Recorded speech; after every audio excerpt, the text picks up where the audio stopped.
friends, welcome back to our channel. எல்லாரும் happy and healthy இருக்கீங்க அப்படினு நம்புறேன். நான் ரொம்பவே சூப்பரா இருக்கேன். ஒவ்வொரு டேயும் ஒரு நியூ டேவா நினைச்சிட்டு ஸ்டார்ட் பண்ணுங்க and எல்லாமே கடந்து போகும் அப்படின்ற நம்பிக்கையில லைஃபை வந்து செலிப்ரேட் பண்ணுங்க. ஸோ எல்லாருக்குமே தெரிஞ்சிருக்கும் நான் சிவராத்திரிக்கு அம்மா ஊருக்கு போயிருந்தேன் அப்படின்னு சொல்லிட்டு அந்த சண்டையோட விலாக் தான் இன்றைக்கி நம்ம பார்க்க போகிறோம். மார்னிங் ஒரு 8 o'clock எழுந்து மொட்டை மாடிக்கு போயிட்டு கொஞ்சம் ரிலாக்ஸ் பண்ணிட்டு வந்ததுக்கப்புறமா அம்மா வந்து வெஜ் சூப் ரெடி பண்ணி வச்சுருந்தாங்க. அதையும் குடிச்சு முடிச்சுட்டு ட்ரெஸ் வாஷ் பண்ண வேண்டிய வேலை இருந்துச்சு. நான் தம்பி அம்மா 3 பேரும் போயிட்டு வாஷ் பண்ணிட்டு வந்துட்டோம்.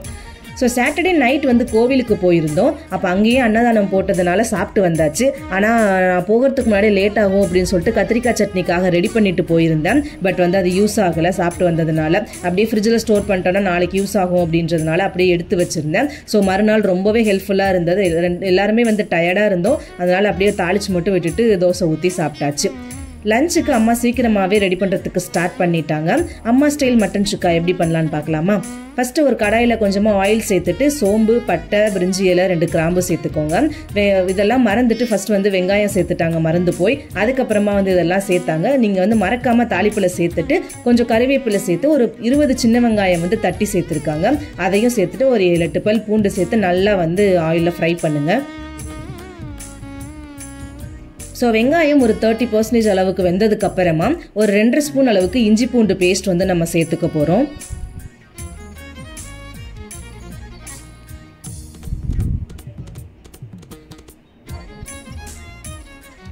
இப்போது வெங்காயம் கொஞ்சம் அளவு ஃப்ரை ஆகிடுச்சு. ஒரு 2.5 ஸ்பூன் அளவுக்கு இஞ்சி பூண்டு பேஸ்ட்டு சேர்த்துட்டு அதோட பச்சை வாசனை போகிற மாதிரி நல்லா வந்து ஃப்ரை பண்ணி விட்டுருங்க.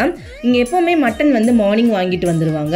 ஸோ அப்படி வாங்கிட்டு வந்ததுமே நல்லா க்ளீன் பண்ணிவிட்டு ஒரு பாத்திரத்தில் போட்டு வேக வச்சுருவாங்க. ஸோ குக்கரில் கூட வேக வைக்க மாட்டாங்க. நல்லா பாத்திரத்தில் போட்டு வேக வச்சு எடுத்து வச்சுப்பாங்க. அது மாதிரி பண்ணும்போது இந்த மாதிரி ரெசிபியெல்லாம் பண்ணும்போது நமக்கு ஈஸியாக வந்து வேலை முடிகிற மாதிரி இருக்கும். ஸோ இப்போ நம்ம வேக வச்சுருக்கிற மட்டனையும் சேர்த்து வந்து போட்டுக்கலாம். இப்போ இந்த மட்டன் வேக வைக்கும் போதே அதில் கொஞ்சம் உப்பு வந்து சேர்த்துருக்காங்க. அதனால் நீங்கள் அப்படி தனியாக வேக வச்சிங்க அப்படின்னா உப்பு வந்து சேர்த்துக்கோங்க. நல்லா சீக்கிரமாக வெந்து வந்துடும். அதனால் இப்போ வந்து உப்பு சேர்த்துக்கல. ஸோ இப்போ மட்டன் எல்லாம் சேர்த்துட்டு அந்த வெங்காயம் கூட நல்லா வந்து வதக்கி விட்டுடலாம்.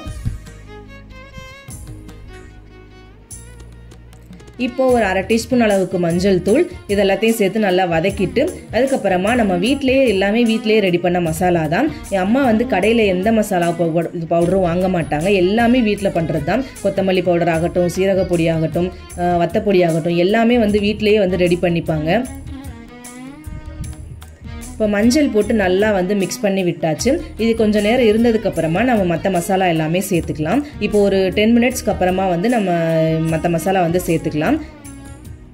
2 ஸ்பூன் அளவுக்கு வந்து கொத்தமல்லி பவுடர், 1 ஸ்பூன் அளவுக்கு வந்து சீரகப்பொடி, ஒரு 1.5 ஸ்பூன் அளவுக்கு வந்து வத்தல் பொடி எல்லாத்தையும் சேர்த்து நல்லா வந்து மிக்ஸ் பண்ணி விட்டுட்டு மட்டன் வேக வச்சுருப்போம் இல்லையா தண்ணி, அந்த தண்ணி கீழே ஊற்றிடாதீங்க. அதில் நிறையவே வந்து சத்து இருக்குது. ஸோ அந்த தண்ணியை அப்படியே நம்ம இதுக்குள்ளே ஊற்றி இன்னும் கொஞ்சம் நல்லா மசாலாவெல்லாம் வேகிற வரைக்கும் வெயிட் பண்ணுவோம். இது வந்து ரொம்ப நேரம் ஆகாத ரெசிபிக்கு, ஏன்னா ஆல்ரெடி நம்ம மட்டன் வந்து வேக வச்சது தான். அதனால் அந்த தண்ணியை ஊற்றி ஒரு 20 மினிட்ஸ் வந்து இருந்தாலே போதும். அந்த மசாலாவோட பச்சை வாசனை எல்லாமே வந்து போனதுக்கப்புறமா சூப்பரான ஒரு மட்டன் சுக்கா வந்து ரெடி ஆகிடும்.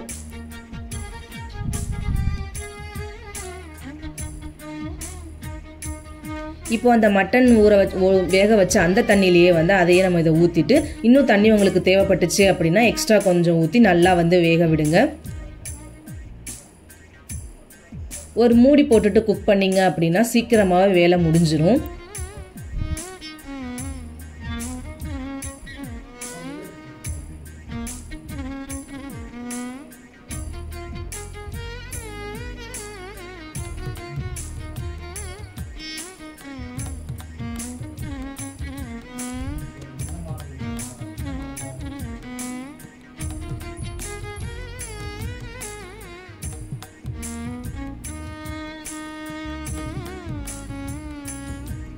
இப்போது நாங்கள் வந்து இன்பிட்வீனில் அப்படியே வந்து கிளறி விட்டுட்டே இருந்தோம். அப்போ தான் அடி பிடிக்காமல் இருக்கும். அது மாதிரி நீங்களும் கிளறி விட்டுருங்க. எல்லாருமே வந்து செமி கிரேவியாக வேணும்னு கேட்டாங்க. அதனால் இந்த பக்குவத்தில் வந்து இறக்கியாச்சு. உங்களுக்கு இன்னும் வந்து ட்ரை ஆகணும் அப்படின்னா இன்னும் கொஞ்சம் நேரம் வந்து ட்ரை பண்ணி எடுத்துக்கோங்க. ஃபைனலாக கொத்தமல்லி இலை தூவிட்டு இறக்கிட்டா சூப்பரான ஒரு மட்டன் சுக்கா வந்து ரெடி ஆகிடும். பாப்பா வந்து சிக்கன் 65 சாப்பிட்றதுக்கு ஸ்டார்ட் பண்ணிட்டாங்க. சரி சிக்கன் வந்து அதிகமாக கொடுக்கக்கூடாது அப்படின்றதுனால அந்த ஸ்டைல்லையே மட்டன் 65 பண்ணலாம் அப்படின்னு சொல்லிட்டு அதை வந்து ரெடி பண்ணிட்டு இருந்தேன். அதுக்கு வந்து 2 ஸ்பூன் சில்லி பவுடர், ஒரு 1.5 ஸ்பூன் அளவுக்கு அரிசி மாவு, ஒரு 1/4 டீஸ்பூன் உப்பு, ஏன்னா மட்டனில் ஆல்ரெடி உப்பு இருந்ததுனால உப்பு கொஞ்சமாக தான் வந்து சேர்த்துருக்கேன். ஒரு 2 ஸ்பூன் அளவுக்கு கார்ன்ஃப்ளவர், 1 ஸ்பூன் அளவுக்கு மைதா மாவு, இது எல்லாத்தையும் சேர்த்துட்டு கொஞ்சம் கொஞ்சமாக தண்ணி சேர்த்துக்கோங்க. கொஞ்சம் இஞ்சி பூண்டு பேஸ்ட் 1 ஸ்பூன் அளவுக்கு சேர்த்து நல்லா ஃபஸ்ட்டு மிக்ஸ் பண்ணிவிட்டு அதுக்கப்புறமா கொஞ்சம் கொஞ்சமாக தண்ணி சேர்த்து நம்ம சிக்கன் 65க்கு எப்படி மசாலா ரெடி பண்ணுவோமோ அதே மாதிரியே வந்து ரெடி பண்ணி எடுத்துக்கோங்க. கொஞ்சம் கொஞ்சமாக தண்ணி சேர்த்து நல்லா வந்து ஒரு கெட்டியான டெக்ஸ்சருக்கு வந்து பிசைஞ்சு வச்சுக்கலாம். இந்த மாதிரி மட்டன் 65 பண்ணும்போது டைரெக்டாக வந்து வேக வைக்காமல் மட்டன் பண்ணால் எப்படி வரும்னு எனக்கு தெரியல. ஏன்னா அது ரொம்ப நேரம் எடுக்கும் வேகிறதுக்கு, நமக்கு ஆயில் வந்து ஜாஸ்தியாக குடிக்கும் மட்டனில். அதனால் இந்த மாதிரி வேக வச்சுட்டு பண்ணிங்க அப்படின்னா சீக்கிரமாகவே வந்து வேலை முடிஞ்சிடும். அந்த மசாலா வேகிறதுக்கான ஒர்க் மட்டும்தான் நம்மளுக்கு. இப்போது மசாலா ரெடி ஆகிடுச்சு. நான் கொஞ்சமாக மட்டும்தான் மட்டன் எடுத்திருந்தேன், ஏன்னா பாப்பாவுக்கு மட்டும்தான், வேறு யாருக்குமே வந்து பண்ணல. ஸோ அதனால் கொஞ்சமாக மட்டும் போட்டுக்கலாம் அப்படின்னு சொல்லிட்டு, எப்படியும் பாப்பா இதில் சாப்பிட போகிறதில்ல, 1 2 தான், ரிமைனிங் ஏதாவது மற்றவங்க தான் சாப்பிடுவாங்க. அதனால் கொஞ்சமாக மட்டும் எடுத்துகிட்டு மேரினேட் பண்ணி வச்சுட்டேன். ஸோ நல்லா மசாலாவில் மிக்ஸ் பண்ணதுக்கப்புறமா ஒரு 1/2 hour வந்து மேரினேட் பண்ணி அப்படியே விட்டுடலாம். இது வந்து ஒரு 1/2 hour ஊற வச்சிடலாம். இப்போ ஊற வச்சு முடிச்சதுக்கப்புறமா கொஞ்சம் வேலை இருந்துச்சு. ஸோ ட்ரெஸ் எல்லாம் வாஷ் பண்ணி போட்டிருந்தோம் இல்லையா, 2 days வந்து ட்ரெஸ் வாஷ் பண்ணவே இல்லை. நிறைய ட்ரெஸ் வந்து சேர்ந்துருச்சு அண்ட் நிறைய வந்து வாஷ் பண்ணி போட்டிருந்தோம். மொத்தமாகவே பண்ணி போட்டாச்சு. நான் இருக்கும்போதே கொஞ்சம் ஹெல்ப் பண்ணிட்டேன் அப்படின்னா ஈஸியாக இருக்கும் அப்படின்றதுனால மொத்தமாகவே வந்து வாஷ் பண்ணி போட்டிருந்தோம். நல்ல வெயில், ட்ரெஸ் எல்லாம் வந்து வேஸ்ட்டாக போயிடும் அப்படின்றதுனால வெயில் பார்க்காம ட்ரெஸ் எல்லாம் எடுத்துகிட்டு வந்துட்டோம். அப்படியே ஹீட்டோட மடிச்சு வச்சிட்டோம் அப்படின்னா நமக்கு வேலை முடிஞ்சிடும். எனக்கு பெருசாக எந்த வேலையுமே இல்லை. அந்த மட்டன் போயிட்டு பொரிக்கிறது மட்டும்தான். அதனால் வந்து அந்த 1/2 hourக்குள்ளே நம்ம இந்த வேலையெல்லாம் முடிச்சிடலாம் அப்படின்னு சொல்லிட்டு மொட்டை மாடிக்கு போய் ட்ரெஸ் எல்லாம் எடுத்துகிட்டு வந்தாச்சு.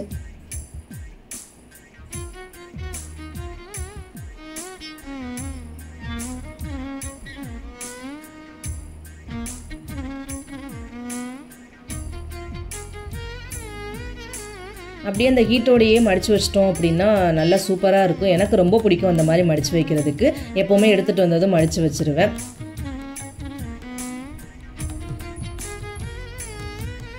கரெக்டாக இந்த ஒர்க்கெல்லாம் கம்ப்ளீட் பண்ணுறதுக்கு 1/2 hour ஆச்சு. ஸோ அப்படியே வந்து மட்டனுமே நல்லா வந்து ஊறிடுச்சு.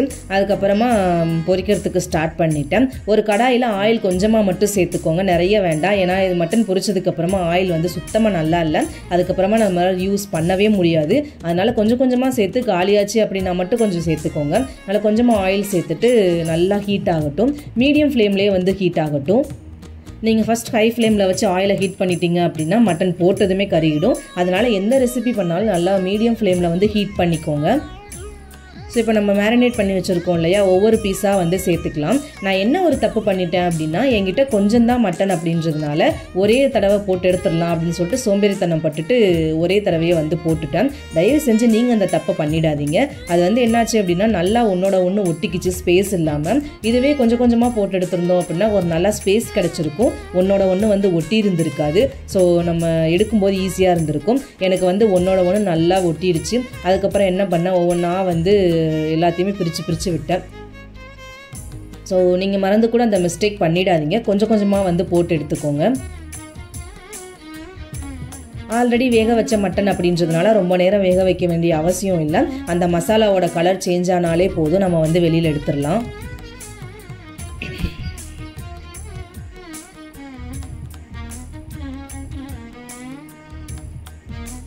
அவ்வளோதான், ஒரு 10 minutes வந்து நான் விட்டுருந்துருப்பேன். அப்படியே வந்து எடுத்தாச்சு. சூப்பரான ஒரு மட்டன் சுக்கா வந்து ரெடி ஆகிடும். ஸோ நீங்களுமே இதை வீட்டில் வந்து ட்ரை பண்ணி பாருங்கள், எப்படி இருக்குது அப்படின்னு சொல்லிட்டு மறக்காமல் கமெண்ட்ஸில் சொல்லுங்கள்.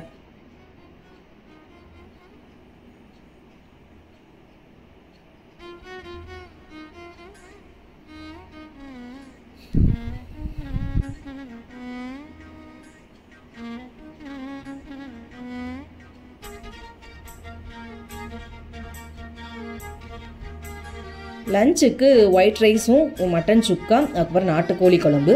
எனக்கு வந்து மட்டன் சாப்பிட மாட்டேன் அப்படின்றதுனால மேக்ஸிமம் அந்த மாதிரி செமி கிரேவியாக தான் பண்ணுவாங்க.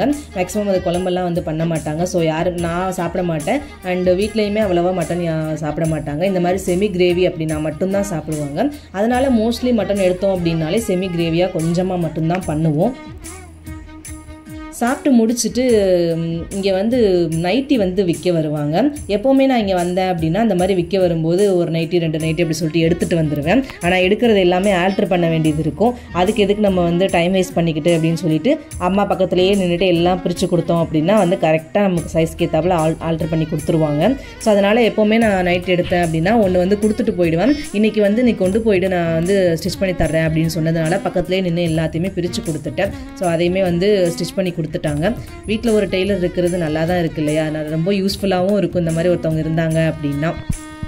ஸோ எல்லாத்தையுமே பிரித்து கொடுத்ததுக்கப்புறமா சாமி கும்பிட்றதுக்காக ஆரஞ்சு பழம் வாங்கிட்டு வந்திருந்தோம். அதை ஜூஸ் போடலாம் அப்படின்னு தேடும்போது பழத்தை காணும். பார்த்தா எங்கள் வீட்டில் இருக்கிற ஒரு சேரில் வந்து 2 சைடும் வாட்டர் பாட்டில் வைக்கிற மாதிரி ஸ்பேஸ் இருக்கும். ஸோ என் பாப்பா என்ன பண்ணுவாங்க அப்படின்னா ஏதாச்சும் ஒன்று ஒழிச்சு வைக்கணும் அப்படின்னா அதுக்குள்ளே போட்டு வச்சுருவாங்க. இங்கே வந்தோம் அப்படின்னாலே அங்கே தான் கடைசியாக பழம் இருந்துச்சு. நான் ஃபஸ்ட்டே கெஸ் பண்ணேன், இருந்தாலும் ஃபஸ்ட் போய் பார்க்கல. சரி இது கடைசியாக பார்ப்போம் அப்படின்னு சொல்லி பார்க்கும்போது கரெக்டாக அந்த சேருக்குள்ளே தான் வந்து பழம் இருந்துச்சு.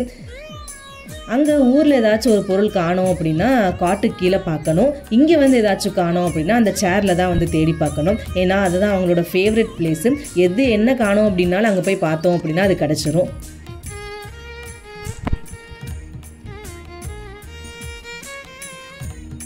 ஸோ பழத்தை கடைசியாக கண்டுபிடிச்சி ஜூஸும் போட்டு கொடுத்தாச்சு. அண்ட் ஜூஸ் போட்டு குடித்ததுக்கு அப்புறமா கொஞ்சம் நேரம் வந்து ரெஸ்ட் எடுத்துட்டோம். இன்றைக்கி ஜூஸ் நான் வந்து வெல்லம் தான் சேர்த்து பண்ணியிருந்தேன். முன்னாடிலாம் நான் இவ்வளோ ஹெல்த் கான்ஷியஸ் இல்லை. மேரேஜ் ஆனதுக்கப்புறம் கூட இவ்வளோ ஹெல்த் கான்ஷியஸ் வந்து நான் இருந்ததே கிடையாது. எப்போவுமே சுகர் அதிகமாக சேர்த்துப்பேன், நிறைய வந்து சுகர் ஐட்டமாக சாப்பிடுவேன். இப்போவுமே சாப்பிட்றேன் தான், பட் வந்து கொஞ்சம் முன்னாடி விட கம்மி பண்ணிட்டேன் அப்படின்னு தான் சொல்லணும். பாப்பா எப்போ வந்து பாப்பாவுக்கு டெலிவரி ஆனோ அந்த டைமில் இருந்தேவும் ரொம்பவே ஹெல்த் கான்ஷியஸாக ஆகிடுச்சு. ஸோ அவங்களுக்கு பார்த்து கொடுக்கணும் அப்படின்றதுனால ஒவ்வொன்றுமே வந்து ரொம்ப நோட் பண்ணி தான் கொடுப்பேன். அதனால் மோஸ்ட்லி என்னால் எதெல்லாம் அவாய்ட் பண்ண முடியுமோ அந்தளவுக்கு எல்லாத்தையுமே அவாய்ட் பண்ணிட்டு தான் பாப்பாவுக்கு வந்து நான் கொடுக்க ஸ்டார்ட் பண்ணுவேன்.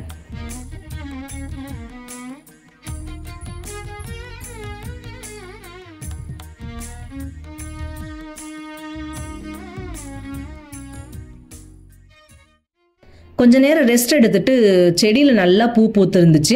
ஆல்ரெடி நான் ஷார்ட்ஸில் சொல்லியிருப்பேன், நிறைய பூ வந்து பூக்குது. சிவராத்திரிக்கெலாம் நாங்கள் பூ விலைக்கு வாங்கவே இல்லை. இந்த பூவே வந்து போதுமானதாக இருந்துச்சு. அதனால் வந்து இதை தான் நாங்கள் கட்டிகிட்டே இருந்தோம். ஸோ அந்த அளவுக்கு வந்து பூ பூக்குது. நேற்று வந்து கோவிலுக்கு போயிருந்ததுனால நிறைய பூ வந்து பூத்து இருந்துச்சு. பட் வீட்டில் யாரும் இல்லை அப்படின்றதுனால பறிக்க முடியல. எல்லாமே வந்து மலர்ந்துருச்சு அப்படின்னா அதை கட்ட முடியாது. ஸோ அன்னைக்கு வந்து பூ பறிக்காமல் அப்படியே விட்டுட்டோம். அந்த பூவை விட்டுட்டு இன்னைக்கு பூத்திருந்த பூ மட்டும் ஃப்ரெஷ்ஷாக வந்து பறிச்சிட்டு இருந்தேன். ஸோ ஆல்ரெடி கார்டன் டூர் வந்து போட்டிருப்பேன். இன்றைக்கி கார்டனில் 2 பேர் எக்ஸ்ட்ரா வந்து சேர்ந்துருக்காங்க. ஒன்று வந்து என்னென்னா பீக்கங்காய் செடி. லாஸ்ட் டைம் வரும்போது அவ்வளோவா வந்து வளரலை. இந்த டைம் நல்லா வந்து வளர்ந்து வந்துருச்சு. காய் வந்து கொஞ்சம் அவ்வளோவா விடலை அப்படின்னு சொன்னாங்க. ஒரே ஒரு காய் மட்டும் இருந்துச்சு. நிறைய மிளகாய் செடி கூட வந்திருந்தது. ஸோ அந்த பீக்கங்காய் வந்து எதுக்காக அவ்வளோ பெருசு விட்டுருந்தாங்க அப்படின்னா அடுத்த விதைக்காக வந்து விட்டுருந்தாங்க. ஸோ நிறைய காய் வந்து பூக்களை பூ எடுத்து விழுந்துருது அப்படின்னு தான் சொன்னாங்க. அண்ட் இன்னொரு செடி என்ன அப்படின்னா சாட்டவரை. இது ரொம்ப பெருசாக இருக்கும். அவரையோட ஃபேமிலின்னு தான் சொல்லுவாங்க. அண்ட் இந்த 2 கெஸ்ட்டுமே நம்மளோட கார்டனுக்கு வந்து புதுசு. ஸோ கார்டன் டூர் வந்து ஆல்ரெடி போட்டிருக்கேன். உங்களுக்கு தேவைப்படும் போது செக் பண்ணி பாருங்கள். இந்த மாதிரி வீட்டு பக்கத்துலேயே வந்து காய்கறியெல்லாம் போட்டு சாப்பிட்றது அது ஒரு தனி ஃபீல் தான். நம்ம ஃப்ரெஷ்ஷாக சாப்பிட்றோம் அப்படின்னு ஒரு மனசு நிம்மதி வந்து கிடைக்கும். ஸோ அது மாதிரி நம்ம வெளியில் வாங்கும்போது அந்த நிம்மதி கண்டிப்பாக நமக்கு கிடைக்காது. ஸோ கொஞ்சம் நேரம் அங்கே டைம் ஸ்பெண்ட் பண்ணிவிட்டு ஒரு 6 o'clock போல் கொஞ்சம் பாத்திரம்லாம் கிடந்துச்சு. எங்களோட குழாய் என்ன அப்படின்னா தண்ணி குழாய் வந்து வெயிலில் இருக்கும். ஆஃப்டர்நூன்லாம் போய் டேப் ஓப்பன் பண்ணிங்க அப்படின்னா சுத்தமாக கையே வைக்க முடியாது. ஒரு கொதிக்கிற சுடு தண்ணியில் கை வச்சா எந்த அளவுக்கு இருக்குமோ அந்த அளவுக்கு வந்து சூடாக இருக்கும். அதனால் வந்து அந்த டைமில் பாத்திரம்லாம் வாஷ் பண்ணவே முடியாது, அப்படியே வந்து போட்டுருவோம். அதுக்கப்புறமா ஈவினிங் டைமில் கொஞ்சம் நிழல் வந்ததுக்கு அப்புறமா தான் தண்ணி கொஞ்சம் சில்லுன்னு ஆகும். ஸோ அதுக்கப்புறமா தான் வந்து வாஷ் பண்ணுறதுக்கு ஸ்டார்ட் பண்ணுவோம். நான் இன்றைக்கி வந்து ஊருக்கு வேறு போனோம். அதுக்கு முன்னாடி சின்ன ஹெல்ப் எல்லாம் பண்ணிட்டு போயிட்டேன் அப்படின்னா அவங்களுக்கு யூஸ்ஃபுல்லாக இருக்கும் அப்படின்றதுனால சிங்கில் இருந்த பாத்திரம் எல்லாத்தையுமே வந்து வாஷ் பண்ணி வச்சுட்டேன். வாஷ் பண்ணி வச்சதுமே நைட்டு வந்து டின்னரை முடிச்சுட்டு தான் ஊருக்கு கிளம்புறோம். அதனால் வந்து ஒரு 6:30க்கு மேலே தான் பேக் பண்ணுறதுக்கு ஸ்டார்ட் பண்ணேன்.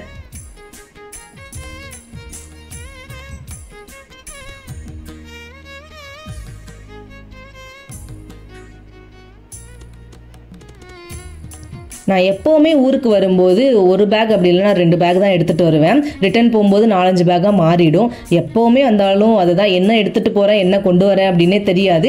எப்படியாச்சும் ரிட்டர்ன் வரும்போது 4-5 பேக் ஆகிடும். ஸோ இது எல்லா பொண்ணுங்களுக்குமே அவங்க அம்மா வீட்டுக்கு போகும்போது நடக்கிறது தான். அதே மாதிரி தான் நான் ஒரு பேக் வந்து எடுத்துகிட்டு போவேன், அந்த பேக்கு பத்தாது, திரும்ப வந்து இன்னொரு பேக் எடுத்துகிட்டு போவேன். அண்டு எல்லாத்தையும் பேக் பண்ணி முடிச்சதுக்கப்புறமா டின்னர் சாப்பிட்டுட்டு அப்படியே வந்து ஊருக்கு கிளம்பியாச்சு. டின்னர் சாப்பிட்டு ஒரு கரெக்டாக ஒரு 9 o'clock இருக்கும். அதுக்கப்புறம் தான் வந்து ஊருக்கு கிளம்பணும். நாங்கள் ஆளுக்கு ஒரு பேக் வச்சுருக்கோம். பாப்பா வந்து எனக்கு மட்டும் ஒன்றும் இல்லை அப்படின்னு சொல்லிட்டு பூ கட்டி வச்சுருந்தேன், அந்த பேக்கை தூக்கிட்டு போயிட்டாங்க. சரி கொண்டு போட்டோம் அது அப்படின்னு சொல்லிட்டு விட்டாச்சு.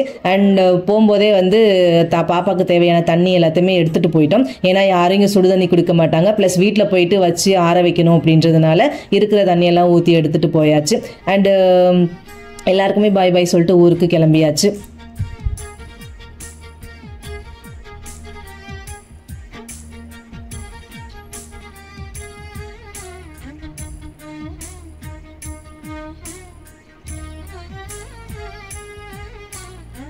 நம்ம இந்த வீடியோவோட எண்டுக்கு வந்தாச்சு. இந்த வீடியோ உங்களுக்கு பிடிச்சிருக்கும் அப்படின்னு நினைக்கிறேன். ஸோ நீங்கள் ஃபர்ஸ்ட் டைம் சேனலை பார்க்குறீங்க அப்படின்னா மறக்காமல் சப்ஸ்கிரைப் பண்ணிவிடுங்க, ஷேர் பண்ணுங்கள், லைக் பண்ணுங்கள். இன்னொரு சூப்பர் vlogல உங்களை மீட் பண்ணுறேன். தேங்க்ஸ் ஃபார் வாட்சிங். Tata bye.